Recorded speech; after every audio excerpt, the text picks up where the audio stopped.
Hello, magandang gabi mga lalabs, mga vayots. Magandang ano na ba oras? Umaga. 3:35 ng umaga, no, madaling araw sa Pilipinas, no. So magandang umaga Pilipinas at magandang umaga, tanghali, hapon or gabi saan man sulok ng mundo. Mega love shoutout sa mga kapwa ko po FWS. Mega love shoutout sa inyong lahat. At kung bago lang po kayo sa aking YouTube channel, huwag po kalimutan mag-subscribe, like, at share. So, yung topic natin ngayon mga lalabs, mga bayots ay itong tinatawag ni dating Senator Dick Gordon na si Sundalong Kanin na si Trillanes ay kinasuhan si Banatbay na vlogger at saka si Attorney Harry Roque at iba pang mga vloggers at ang SMNI. So pakinggan po natin itong balita ng News 5. Libel at cyber libel si dating Senador Antonio Trillanes laban kina dating presidential spokesperson Harry Roque sa vlogger na si Banatbay at sa ilang host at executives ng SMNI. Welta naman ni Roque, ang reklamo ay patuloy na hindi raw naniniwala sa freedom of expression ang dating senador. Nasa frontline na balitang yan si Laila Pangilinan. Hindi lang po sa freedom of expression. So, bakit nagsampa si Trillanes ng kaso sa Pilipinas? So, ibig sabihin, gumagana po ang ating justice system. So, bakit kailangan ni Trillanes at ng the rest of the gang niya na kasuhan si Duterte sa ICC ng war on drugs? Which is, siya nga, kinasuhan niya si Harry Roque, mga vloggers, etc. sa Korte ng Pilipinas. Tapos si Duterte sa ICC, di ba nakakatawa yun?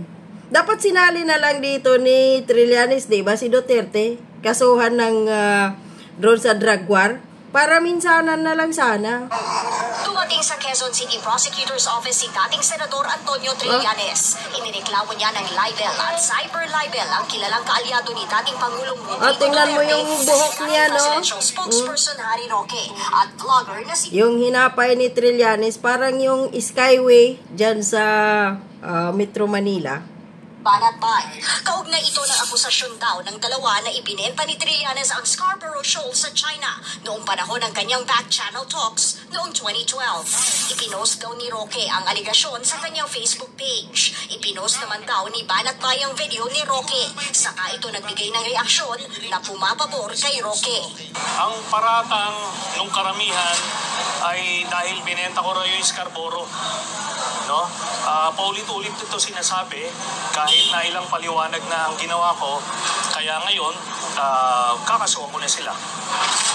Sa isang pahayag, sinabi ni Roque na handa siyang harap. Wala namang nagbintang sa'yo na nakaw mo. Bininta mo. Unang-una, hindi mo man basta maibinta yung Pilipinas. Kahit nga anong nasakop tayo, ayun lang, yung nasakop tayo nung panahon ng Kastila, bininta tayo doon sa Amerika ng, magkano yun? $20 million? Panahon yun ng Kastila para gawin tayong alipin, pero hindi tayo, hindi yun nangyari dahil lumaban ang Pilipinas, ang mga Pilipino. So ikaw, bilang senador, wala kang karapatan. Hindi mo naman pagmamayari ang Pilipinas. Wala kang titulo niyan, wala kang kung ano-ano pa man dyan, no? So, dito kasi, nag-ugat ang problema na to nung panahon ni Pinoy, administrasyon ni Pinoy, na inamin din ito ni Trillanes na siya ay negotiator ni Pinoy doon sa China. O, hindi lang pala 16 times. Napabalik-balik si Trillanes through backdoor, papuntang China, kundi 30 plus pala. More than 30 times pala, according to Harry Roque. Pumupunta noon si Trillanes, and after noon, nawalan po tayo ng isla. So, hindi po sinabing bininta ni Trillanes. Dahil kung unang-una, bakit kasuhan niya si Harry Roque? Di ba ang una dapat kasuhan ni Trillanes? Si Juan Ponce Enrile? Dahil doon yun siya tinanong sa sinita siya doon sa Senado. na nag-walk out pa siya na sinabihan siya doon ni, i-google nga ninyo yon. Sinabihan siya ni Enrile doon na you are a coward. Dahil tinanong siya doon ni Enrile, bakit pumupunta ka sa China through backdoor at hindi ka nagpapaalam dito sa Senado? Ang sabi ni Trillanes doon, kay Enrile sa Senado, hindi ko kailangan magpaalam sa iyo dahil mayroong pahintulot ni Presidente Noynoy. So yun, doon nag-ugat ang lahat na kung ano man ang paliwanag ni Trillanes, hindi po yun tanggap ng maraming Pilipino. Bakit? Dahil hanggang ngayon, nagkanda problema ang Pilipinas at ang China dyan sa South China Sea na tinatawag ng Pilipinas na West Philippine Sea. Ngayon, bakit dinamay dito ni Trillanes ang SMNI? Na which is ang una naman ditong nag-interview kay Roque, News 5, yung frontliners. So, bakit hindi yung sinali ni Trillanes? So, bakit hindi din kasuhan ni Trillanes? Si Dick Gordon, na tinawag siyang sundalong kanin, kamakailan lang. Mga kongresista na tinawag siyang pambansang marites. Fake news nga ito si Trillanes O saan pa? Yung sinabi ni Trillanes weeks ago, nagsabi niya mayroon daw 2 mataas na posisyon sa PNP na nanghihikayat na mag-aklas daw laban sa presidente na patalsikin si Bongbong Marcos at ipalit si VP Sara. Which is binabulaanan yon ng PNP at si Marcos mismo. Balita yun sa PCO, Presidential Communication Office, walang nakitang doon sa kanilang intelligence na mayroong pag-aaklas against President Bongbong Marcos. So bakit hindi kinasuhan si Trillanes ng PNP? Dahil nagbibigay siya ng false alarm or fake news sa sambayanang Pilipino.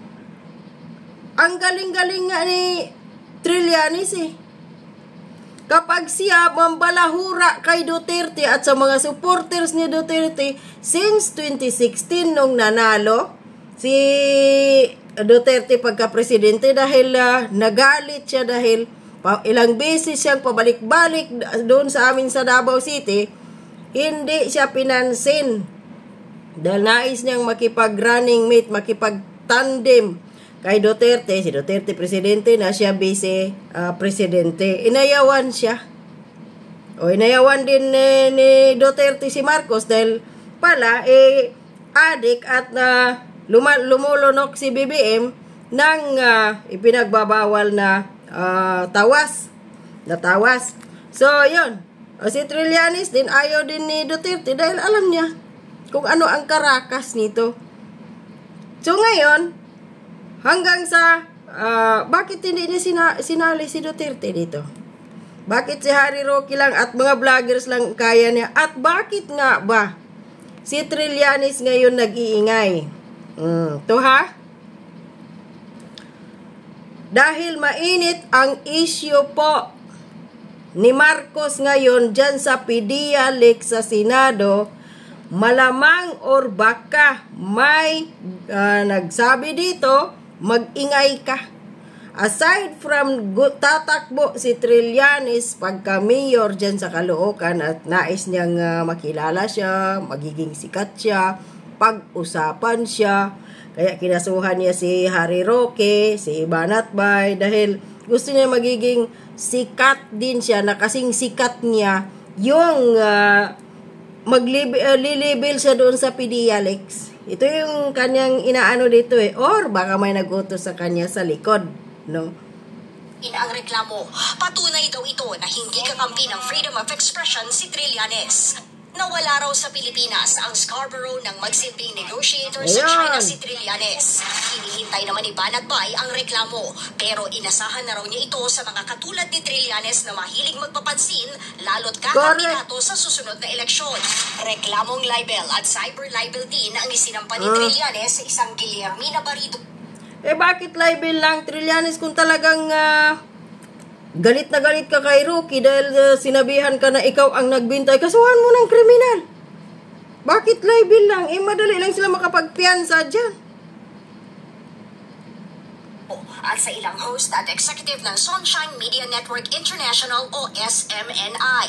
Kaugnay ito ng inilabas ng SMNI na interview ni Barrido kung saan sinabing nagtangka si Trillanes na kumbinsihin siyang babayaran kapag pumayag na maging fake witness laban kay dating Pangulong Rodrigo Duterte.